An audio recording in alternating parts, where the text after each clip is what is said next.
I got a question for you. I wonder if there's any way this season this can ever get to a point where it's a good thing.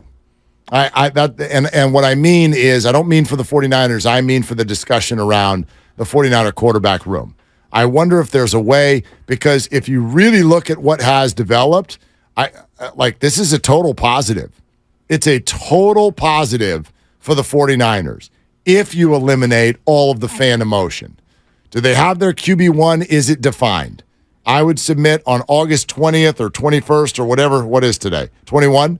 On August 21, if you don't have a defined QB1, you're up a creek. So Tampa Bay, I'm looking at you. Yeah. Okay? But yes, they've got a defined QB1. While they may not have their QB2 and QB3 defined yet, they've got interesting names for both slots, which is more than any other NFL team can say. So to have arm talent in the form of 2 former number 3 overall picks sitting behind your defined one, to have the presumptive 2 come in and look steady and solid throughout the preseason, which I think are fair labels for Sam Darnold, and then to know if it does fall in any way to Trey Lance, if it falls to him, I don't know how confident anybody would be right now in him going out and winning a long stretch of games, but you've still got something. You still have the incentive of, okay, here's his chance. Let's see what he can do. And maybe there's something that can still be salvaged there. Who knows? Maybe he's got a future with the 49ers even.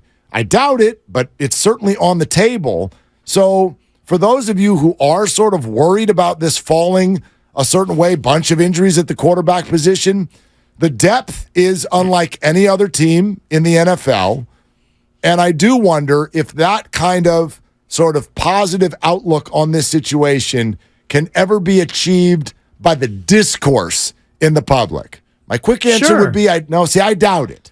If the team wins, then everything quiets down. If the team starts out 5-0, no one's going to care if it's Sam QB2 or Trey Lance's QB2. If the team struggles, then the discourse is going to ramp back up. And that's, I think, the nature of all of this. And last year, and I said this to you when Brock Purdy was coming in, and I know he came in mid-game, so it was a little bit of a safer take, but I said to you, I don't expect this team to suddenly start losing games based on the fact that you got Brock Purdy. So if you look at this year, the quarterback room is as good, if not better than it was last year when you had Jimmy Garoppolo and Brock Purdy and Trey Lance. Now, we didn't know that Brock was going to be as good as he was, but looking back on it, Brock Purdy came in and was great, and Trey Lance was your presumptive starter, and Jimmy Garoppolo was tremendous in the middle of the year. So if you look at this quarterback room and you think about like the what if something happens to Brock Purdy,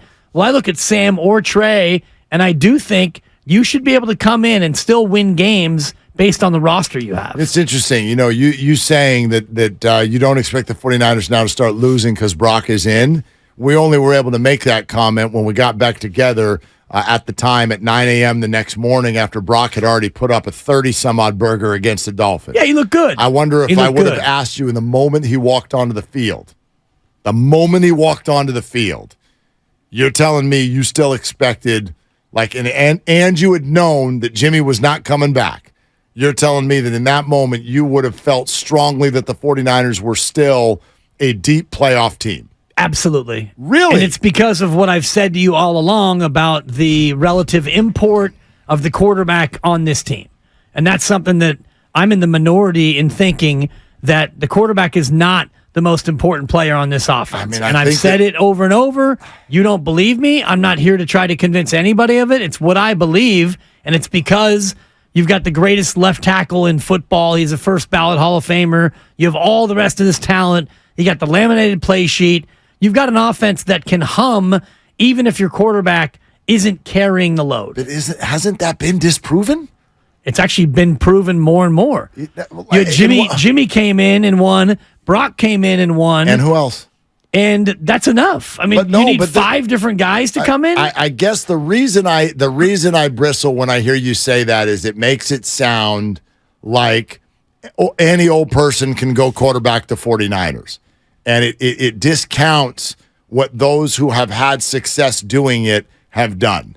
And like, for instance, JD had an interesting, and this is a little too speculative for me, but he said this a number of times last week.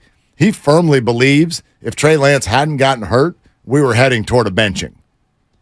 Now, we've talked about that. 5 quarters is a little bit quick for me to say that, especially when 4 of them were played in the sideways rain in Chicago.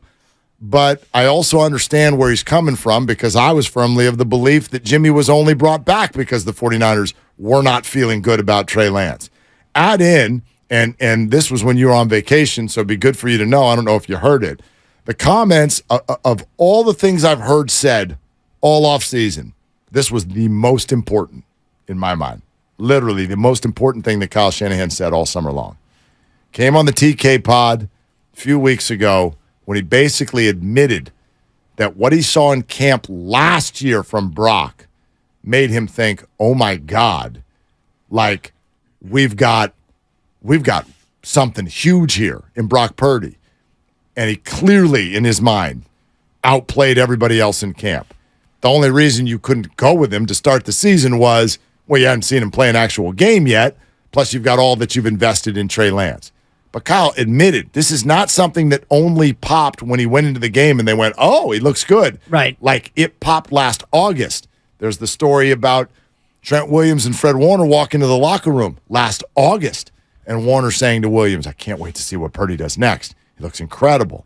So when you say the quarterback on the 49ers is not even one of the top 3 most important players out there, I feel like it's a hard thing to say without discounting what Brock Purdy has done. Well, we'll see what Brock Purdy can continue to do. And this is, again, something that you can't really assess it in a vacuum. If Brock Purdy goes out for whatever reason and Sam comes in and they keep winning, and he goes out and Trey comes in and they keep winning, well, then that would be the only way to truly prove what I'm saying in terms of, having multiple guys come in with this group and still go out and win. And I think that you're probably not going to see that. Hopefully Brock Purdy stays healthy and they still go out and they win with Brock Purdy. And if he plays like he did when he came in as the starter last year, then you should win the Super Bowl, quite frankly. And doesn't mean you have to go out and average 30, but this defense is nasty. No, I'm with you. And you've got Christian McCaffrey now for